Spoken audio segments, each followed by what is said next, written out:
Welcome back to my channel. இப்போ TNEA registration எல்லாருமே பண்ணிட்டு இருப்பீங்க. ஜூன் 6ஆம் தேதி வரை நீங்க ரிஜிஸ்ட்ரேஷன் பண்ணிக்கலாம். ஆனா இப்போ நிறைய ஸ்டூடெண்ட்ஸ் அண்ட் பேரண்ட்ஸ் வந்து ஃபோன் பண்ணி நிறைய சந்தேகங்கள் கேட்குறீங்க. அதுல ஒரு சந்தேகம் என்னன்னா, சார் நான் வந்து அதர் ஸ்டேட்ல இருக்கேன், நான் வந்து கவுன்சிலிங் அட்டன் பண்ண முடியுமா அப்படின்னு கேட்குறாங்க. கவுன்சிலிங் அட்டன் பண்ண முடியும். உங்க பேரண்ட்ஸ் வந்து நேட்டிவிட்டி வந்து தமிழ்நாட்டில் இருந்தா கண்டிப்பா வந்து நீங்க என்ன செய்யலாம், அதர் ஸ்டேட் காரங்களும் வந்து கவுன்சிலிங் அட்டன் பண்ண முடியும். நீங்க வந்து அதர் ஸ்டேட்ல வந்து 6th 7th எந்த ஸ்டாண்டர்ட் படிச்சுக்கலாம். பட் உங்களுடைய நேட்டிவிட்டி வந்து தமிழ்நாட்டில் இருக்கணும். நல்லா தெரிஞ்சுக்கோங்க, உங்களுடைய நேட்டிவிட்டி தமிழ்நாட்டில் இருக்கணும். உங்களுடைய நேட்டிவிட்டி தமிழ்நாட்டில் இருந்தா நீங்க கவுன்சிலிங் அட்டன் பண்ணிக்கலாம். ஆனா வந்து ஓசி கேட்டகரியில தான் நீங்க வந்து என்ன செய்ய முடியும், சீட் எடுக்க முடியும். நல்லா தெரிஞ்சுக்கோங்க, நீங்க ஓசி கேட்டகரியில தான் இது எடுக்க முடியும். அடுத்து இன்னொரு டவுட் என்ன கேட்கறாங்கன்னா, சார் நான் வந்து இம்ப்ரூவ்மெண்ட் வந்து அப்ளை பண்ணியிருக்கேன், ஆனா வந்து இப்போ ஜூன் 6ஆம் தேதிக்குள்ள கவுன்சிலிங் முடிச்சிட்டாங்கன்னா எனக்கு இம்ப்ரூவ்மெண்டோட மார்க் வந்துச்சு, கட் ஆஃப் எப்படி கால்குலேட் பண்ணுவாங்கன்னு. அதை பத்திலாம் நீங்க ஒரி பண்ணவே தேவையில்லை. நீங்க ஏற்கனவே வந்து ரிஜிஸ்டர் நம்பர் கொடுத்துட்டீங்க, போக உங்களுடைய எம்இஸ் நம்பரும் கொடுத்துட்டீங்க. அப்ப என்ன செய்யும்னா கம்ப்யூட்டர் ஆட்டோமேட்டிக்கா வந்து இப்போ வந்து கட் ஆஃப் பார்க்கும்போது மார்க் என்ட்ரி உங்க இது கேட்கவே இல்லை, புரியுதா? இல்லாட்டினா வந்து +2 ரிஜிஸ்டர் நம்பர் மட்டும் தான் கேட்டிருக்கு, எது கேட்கல. உங்களுடைய மேக்ஸ்ல எவ்வளவு, பிசிக்ஸ்ல எவ்வளவு, கெமிஸ்ட்ரியில கேட்கல. இது ஆட்டோமேட்டிக்கா என்ன செஞ்சிடும், கம்ப்யூட்டர் ஆட்டோமேட்டிக்காவே கால்குலேட் பண்ணிடும். இன்கேஸ் வந்து நீங்க இம்ப்ரூவ்மெண்ட் பண்ணி, ஃபார் எக்ஸாம்பிள் வந்து மேக்ஸ்ல வந்து நீங்க மார்க் கூட ஆயிடுச்சுன்னா, இல்ல வேற ஏதாவது பிசிக்ஸ் கெமிஸ்ட்ரியில வந்து நீங்க எழுதிய மார்க் கூட வந்துருச்சுன்னா அதுக்கேத்த மாதிரி என்ன வரும், உங்களுடைய கட் ஆஃப் மாறிடும். அதுக்கப்புறம் தான் வந்து உங்களுக்கு ரேங்கிங் வரும். ஸோ அதை பத்தி நீங்க ஒரி பண்ண தேவையே இல்லை. இன்கேஸ் வந்து அதுக்குள்ள ரிசல்ட் வரல, ரேங்கிங் பண்ணிட்டாங்கன்னா நீங்க கவுன்சிலிங் ஸ்டார்ட் பண்றதுக்கு முன்னாடி வரை வந்து உங்களுக்கு கொரிஷன் சொல்லி ஒரு 4-5 நாள் டைம் கொடுப்பாங்க. அப்போ கூட வந்து நீங்க புதுசா வந்து இம்ப்ரூவ்மெண்ட் பண்ண பிறகு, மார்க் வந்த பிறகு நீங்க டைரக்டா வந்து டிஎஃப்சி சென்டர்ல போய் வந்து புதுசா வந்த மார்க் கொடுத்தீங்கன்னா கண்டிப்பா என்ன செஞ்சிருவாங்க, உங்களுடைய இம்ப்ரூவ்மெண்ட் வந்து மார்க் கால்குலேட் பண்ணி ரேங்கிங் லிஸ்ட் வந்த பிறகும் வந்து நீங்க என்ன செய்யலாம், மாத்தலாம். அதை பத்தி நீங்க ஒரி பண்ண தேவையே இல்லை. இன்னொரு பேரண்ட் வந்து ஒரு ஃபோன் பண்ணி ஒரு வித்தியாசமான ஒரு கொஸ்டின்ஸ் கேட்டாங்க.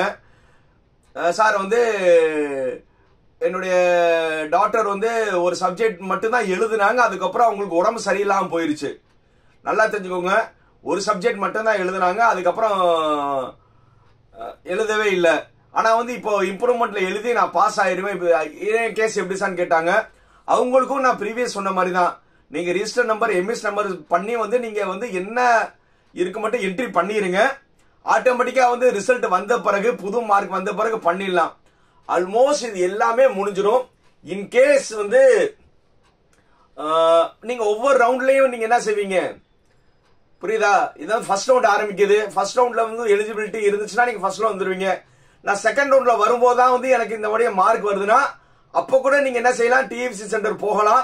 டிஎஃப்சி சென்டர் போயிட்டு அப்ப கூட அவங்க என்ன செஞ்சிருவாங்க, ரேங்கிங்ல வந்து இன்வெர்டிவ்ல வந்து உங்களுடைய இது பண்ணிடுவாங்க. ஸோ அதனால வந்து நம்மளுடைய டிஎன்இஏ இன்ஜினியரிங்கோட டோட் வந்து அவ்வளோ வந்து ஸ்டூடெண்ட் ஃப்ரெண்ட்லி. நீங்க என்ன கொரிஸ் பண்ணாலும் உங்களுக்காக சால்வ் பண்ண ரெடியா இருப்பாங்க. அதை பத்தியே வந்து நீங்க ஒரி பண்ண தேவையில்லை. இன்னொரு நிறைய பேர் வந்து கேட்ட கேள்வி என்னன்னா, சார் வந்து ரெட் மார்க் மேனிட்டரி இருக்கு, அதுல வந்து நாங்க தெரியாம வந்து இன்கம் சர்டிபிகேட் SC/ST வந்து எங்களுடைய இன்கம் லெவல் கூட இருக்கு, ஆனா வந்து இன்கம் சொல்லி காட்டுது, நாங்க வந்து அதுல இல்லன்னா டிஎஃப்சி சென்டர் கொரி கொடுப்பாங்க, அப்போ போய் பண்ணிக்கலாம். அப்படி இல்லையா உங்களுக்கு லாக் பண்ண தேவையில்லை, அது ஆட்டோமேட்டிக்கா என்ன ஆயிரும், ஆட்டோ ஃப்ரீஸ் ஆயிரும். அப்படி ஆட்டோ ஃப்ரீஸ் ஆனாலும் நம்பிக்கையான இல்ல சார் நாங்க தான் ஃப்ரீஸ் பண்ணணும்னு நினைக்கிறீங்கன்னா ஒன்னும் பிரச்சனை இல்லை. ஒரு வெள்ளை பேப்பர் எடுங்க, I am not eligible for the post metric scholarship ஏதோ ஒன்று. ஏன்னா அந்த இடத்துல வந்து நீங்க அப்லோட் பண்ணாதானே லாக் ஆகும். ஒரு ஒயிட் பேப்பர்ல வந்து I am not eligible ஏதாவது ஒன்று எழுதி அந்த ஒயிட் பேப்பரை எடுத்து ஸ்கேன் பண்ணி அப்லோட் பண்ணிட்டு லாக் ஆயிரும்ல.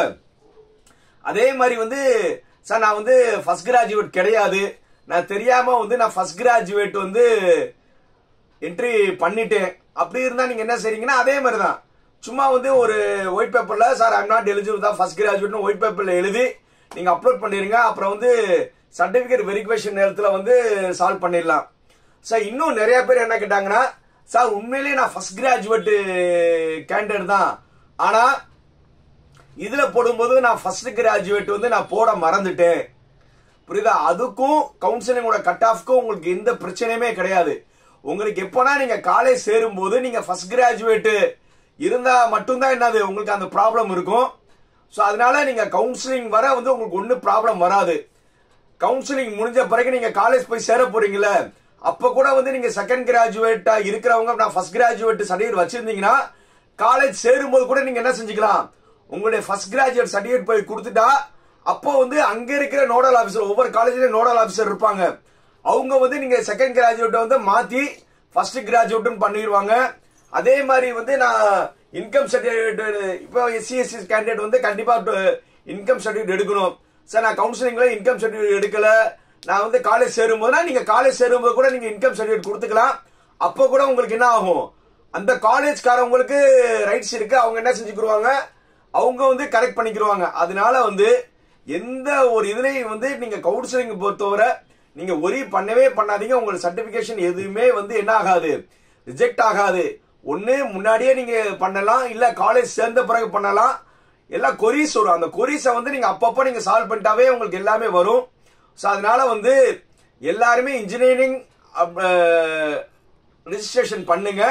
மஸ்ட் என்ன நீங்க ரிஜிஸ்ட்ரேஷன் பண்ணணும், நல்லா தெரிஞ்சுக்கோங்க. சார் வந்து நான் அதுக்கப்புறம் போனா நீங்க ரிஜிஸ்ட்ரேஷன் வந்து 500 ரூபா கொடுத்து ரிஜிஸ்ட்ரேஷன் பண்ணி நீங்க ஜூன் 6க்குள்ள ஏதாவது ஒரு சர்டிபிகேட்டாவது நீங்க அப்லோட் பண்ணினாலும் உங்களுக்கு என்ன வரும், வேலிடிட்டி இருக்கும்.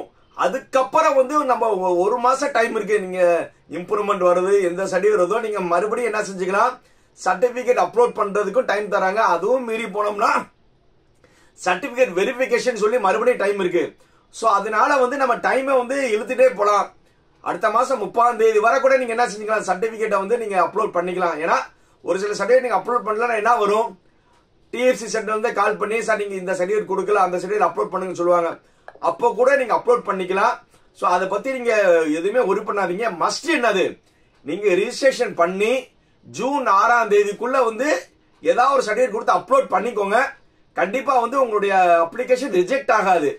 TFC சென்டர்ல இருந்து உங்களுக்கு கால் பண்ணி எல்லாமே கேட்பாங்க. அப்போ கூட நீங்க இதுவரை சர்டிஃபிகேட் கிடைக்காதவங்க அப்போ கூட நீங்க என்ன செஞ்சுக்கலாம், அப்லோட் பண்ணிக்கலாம்.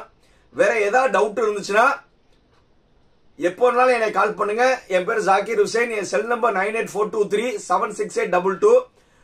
மெயினா வந்து நீங்க சப்ஸ்கிரைப் பண்ணுங்க. சப்ஸ்கிரைப் பண்ணி நீங்க பெல் பட்டன் பண்ணிட்டீங்கன்னா நீங்க வந்து சப்ஸ்கிரைபர் ஆயிருவீங்க. ஆட்டோமேட்டிக்கா நான் போற வீடியோ உங்களுக்கு வந்துகிட்டே இருக்கும். பாய் பாய்.